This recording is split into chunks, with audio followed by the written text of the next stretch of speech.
Hello, this is Jay Mitchell, and we are back for another episode of the Libertarian Uncensored podcast, going over all the posts on the Libertarian Uncensored subreddit. Let's get right into it. So first we have Fed Chair Powell warns of unsustainable U.S. debt path, downplays risks of possible Trump attacks on central bank independence, from markets.businessinsider.com by Ninja Lover, and they added, Powell expressed concerns about a large deficit being run in a time of full employment. The level of debt we have is not unsustainable, but the path that we're on is unsustainable, Powell stated. He urged policymakers to prioritize fiscal sustainability, warning that running large deficits during good economic times cannot continue indefinitely. In the longer run, we'll have to do something sooner or later, and sooner will be better than later, he added. And my thoughts on that are, I couldn't comment on that one because they have me blocked currently, but my thoughts there are, I personally don't think we're in good economic times, I would say, unlike what Powell says. And also, Powell is, I personally don't think, I think, he's probably the most powerful person in the country right now. I would argue the chair of the Federal Reserve arguably has more power than the president, since they control the value of money and how much they produce and all that. And that's my thoughts there. So that's my thoughts on that issue. The next we have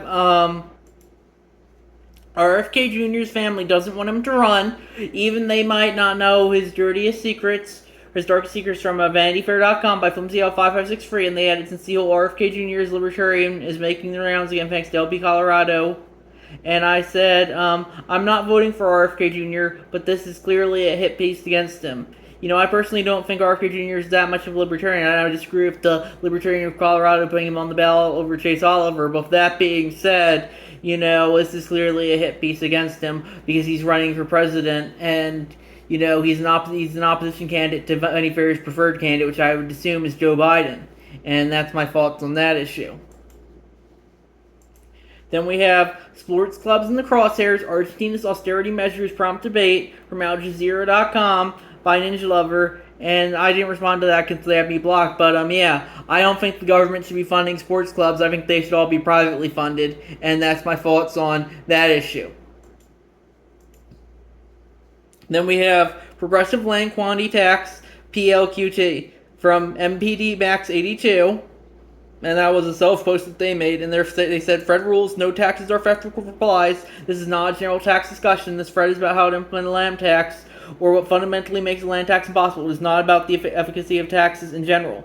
And I guess I personally think taxes are theft, but I think if people want to consent to any taxes like a land tax, I personally think they should be able to. But with that being said, ultimately, the government has the force to impose whatever taxes it wants. And they also said, no insert tax idea here applies. This is not a general tax discussion. This is about how to implement a land tax, or what fundamentally makes a land tax impossible. It is not about other tax systems. Free, no rich people will just replies. If you knew enough about human behavior to predict what rich people will do, you would be a billionaire investor on Wall Street, not a shit poster on Reddit. This is nothing but a species of straw man that won't be engaged. And they added, what is this thread about? The practicality or impracticality of the PLQT. When I first started thinking about this, I imagined it as a flat tax, but this was impractical because it did not take into account that people in urban areas just live and work in less space than those in rural areas, creating a situation where you either don't collect enough tax, or you are taxing farmers at 1,000% times more than city workers. So taxing on a progressive scale based on density of development creates some nominal parity between urban and rural, while slowly being able to meet the receipts and requirement. A question I may have not answered, for example, is does the system prefer any industry or class? My hope is to identify more contradictions to this so I can refine the system. The basic idea is the per acre tax rate goes up with density. This is land use per USDA, as per USDA, but doesn't include things like extractive land use such as vining.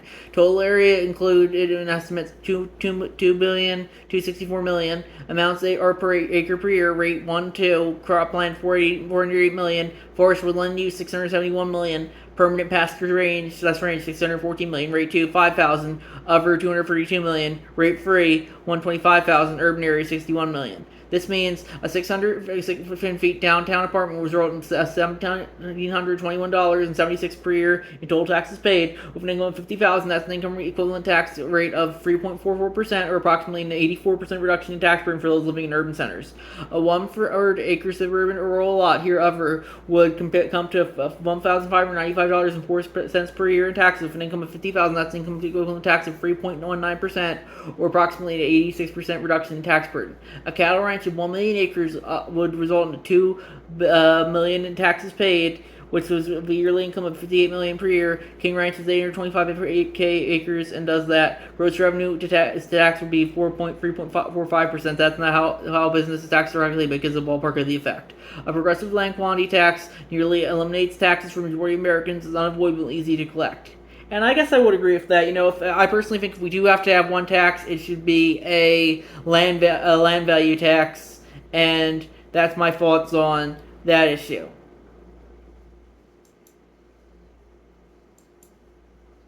Then we have Heritage Foundation president celebrates Supreme Court immunity decision. We are in the process of the Second American Revolution. From MediaMatters.com or by CH Relax, and that's crossovers from the Law subreddit. And I didn't comment on this one, but I do think the Second American Revolution is a long ways away. People are just too busy moaning on social media to take action in real life, I think, and that's my thoughts on that issue.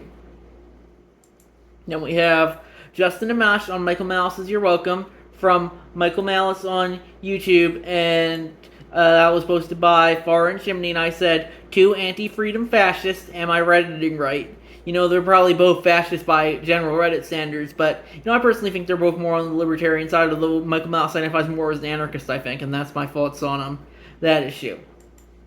Then we have, as you celebrate American independence this year, remember what you're actually celebrating. Those who founded this country were insurrectionists, extremists, traitors, gun nuts, cop killers, cannabis growers, tax evaders, domestic terrorists, from Dylan Allman on Twitter, and I posted that.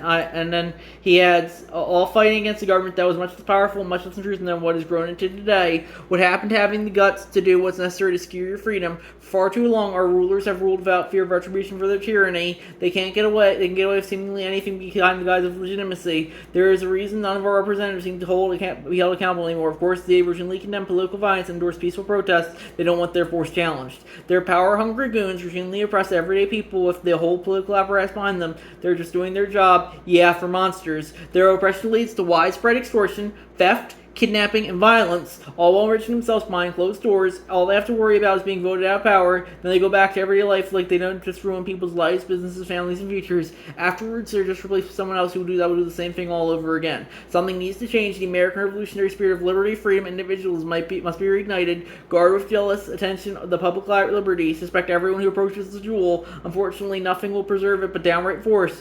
Whenever you give up that force, you are inevitably ruined. Patrick Henry. And I said in response, I quote the section, what happened to they having the guts to do what's necessary to secure your freedom? And I said, people are too busy moaning on social media rather than taking action IRL. And that's my thoughts on that issue. Also added, taking action is also really hard. Peaceful action usually changes nothing, and if you're not successful when it comes to violent action, you end up like Timothy McVeigh and get killed by the state. That's my thoughts there. I personally think I don't really care for McVeigh and his bombing of the Oklahoma City federal building. But ultimately he found his mission to start the Second American Revolution. If successful, we would view him exactly as we view the founders. Since the founders, the American Revolutionary War resulted in countless deaths as well. But you never hear people talk about that since the founders were successful. So that's my thoughts on that issue. Then we have Libertarian presidential candidate Chase Oliver attacks Republicans for being too pro-gun control, and that's a YouTube video from Chase Oliver, and that was posted by DMBFFF. And I didn't comment on that one, but yeah, I definitely do think the Republicans are more pro-gun control than they let themselves on. I don't think they're as pro-gun control as the Democrats, but that's a very low bar to clear, I would say. And that's my thoughts on that issue. If you want to preserve your rights, we should adopt a libertarian position on gun control. Everyone can have whatever guns they want, And hopefully people, if someone does use them to violate the NAP, hopefully someone else will be able to act in self-defense against them. And that's my thoughts on that issue. Then we have, there's a name for the trap Biden faces from New York Times by Ninja Lover, and they added, posting this not to rehash Biden's offer performance in the debate. Instead, it highlights something we see nearly every day from a lot of people. Quite fascinating, really. Quote, unquote, there's a formal name for this trap, escalation of commitment to losing course of action. In the face of impending failure, extensive evidence shows that instead of overthinking our plans, we often double down on our decisions. It feels better to be a fighter than a quitter. And I didn't comment on that one since they had me blocked, but I do think that's very much correct. A lot of people are very much sunk cost fallacy when it comes to politics, and that's true of both Biden and Trump supporters, I would say, and that's my fault on that issue. Then we have why Biden must withdraw from Lemon Limelight, and they added from a later editorial in The Economist, why Biden must withdraw, emphasis added, the president's debate was awful for Joe Biden, but the cover-up has been worse. It was agony to watch a befuddled old man struggling to recall words and facts. His inability to land an argument against a weak opponent was dispiriting, but the operation by his campaign to deny what tens of millions of Americans saw with their own eyes is more toxic than ever because its dishonesty provokes contempt. And I'm gonna skip the rest of their quoting of the article, and they said, added, do you think it's better for America if Biden stays in the race or withdraws? And I didn't respond, but I personally don't really care too much. I think that Biden's clearly not running the show, and I don't think Trump is going to be running the show either if he gets elected. They're just going to let the security state run things, and I don't think that's going to change regardless of who's in the White House. And that's my fault on that issue. Then we have Biden to voters who makes the election out. If I lose to Trump, you're to blame for Mediaite.com by Ragnar OKXG. And they added, no sir, that is gaslighting. And I added, taking a page from HRC's playbook there, HRC was always like, oh, it's the voters who are to blame for me losing to Trump, when she wasn't blaming, Russia, racism, sexism, or all that. And that's just supposed to show you that the Democrats right now, they don't care really, but they just feel entitled to your votes, and that's why I don't think they deserve to win. I don't care for Trump either, but I definitely think he feels entitled to votes as well. But with that being said, I definitely think the incumbent probably always usually deserves getting elected less, I would say, because they usually feel more entitled than the challenger. But that being said, I think both of the Democratic and Republican Party branches of the Uniparty are overly entitled to people's votes. Then we have Revolution Day from radgeek.com by Narco Federation. And they added, as Charles Johnson has noted, July 4th is the anniversary of the death of an existing tyrannical government. Libertarians and radical anarchists can therefore radically appropriate the holiday for their own purposes. Let's celebrate the death of British colonial rule rather than the creation of a new nation state. Both British imperialism and American nationalism deserve to be criticized. They both exult in great division among people of the world. Both lead to sanctifying a collective identity based on blood and soil. This encourages the use of aggressive violence to sustain an irrational collective unit. And I would agree with that. I would say, yeah, ultimately, I'm not too big into nationalism since it's collectivism, and that's why I don't think I consider myself overly patriotic these days, because ultimately, the United States is a forced collective, and I think we should get rid of forced collectivism in exchange for voluntary collectivism. Then we have Happy America Day from Tom 14. That's the Bloom County strip from July 12, 2018, and it's Milo says Independence Day, Uncle Dewey. And Dewey says freedom, and then it says freedom from what? And then Dewey says deep state tyrannical immigrant king 1492. We sailed the ocean blue, baby. And he says who? Sitting bull. Who's what's the fireworks represent? Bombs bursting in air. What hair? Hillary's butt hair. And then I forget the cat's name. He goes, tz. And then it's the holidays keep history alive. And then Uncle Dewey goes kaboom. And I said, Bloom County, much like Doonesbury, has been recycling the same narrative since the 1980s. It's all pretty much just Republicans bad with them. Ultimately, I don't like Republicans, but, I think, we should have more criticism of the Democrats as well. And that's why I usually just criticize the Democrats on the subreddit, because everyone else usually just goes after the Republicans. Then we have American Revolution and the Spectre of Anarchy, the Hamilton Seabury and Priceland debates from Praxeology.net. By Anarcho Federation, they added, The 4th of July commemorates the anniversary of the American Declaration of Independence. The document stirring proclamation that all men are created equal of inalienable rights to life, liberty, and the pursuit of happiness, that no government is able to infringe, its fervent insistence that all authority must depend on the consent of the governed, and that when such authority becomes abusive, it is the right of the people to alter or to abolish it. All these are welcome statements of a philosophical outlook, which, if logically pursued, leads inexorably to a much wider liberation. And I guess I would agree with that. Then we have Trump immunity decisions shows that conservative originalism is a farce from thehill.com by Ninja Lover. And I didn't comment on that one, but yeah, I definitely would agree that, that I don't think the founding fathers would have wanted the president to pretty much be a king, and that's pretty much what the ruling confirms. Then we have, this would be a lot more scary if you all didn't say all the same shit last time and none of it came true. I remember being promised gay camps and being electroshocked by Mike Pence from Brad Palumbo on Twitter, and that was him quote tweeting Brighton Harris HQ 4th of July under Trump's Project 2025, and it's Washington D.C. and everyone's in the Handmaid's Tale outfits, and the Washington Monument has been turned into a cross. And I said, people will cope, and the next post-election will be here before you know it. Repeat ad nauseum. I also added, where is it? I don't care for Trump, but if you think the quote team image is all realistic, you are a blue anon person, and that's my fault there.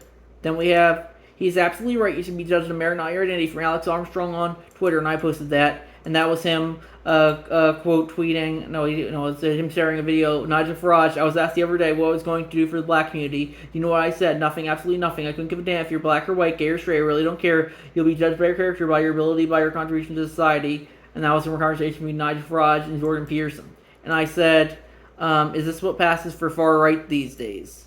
Ultimately, I remember when judge people by the content of their character, not the color of their skin, was seen as the left-wing thing, but now it seems to be more of a right-wing thing. And that's my thoughts on that issue.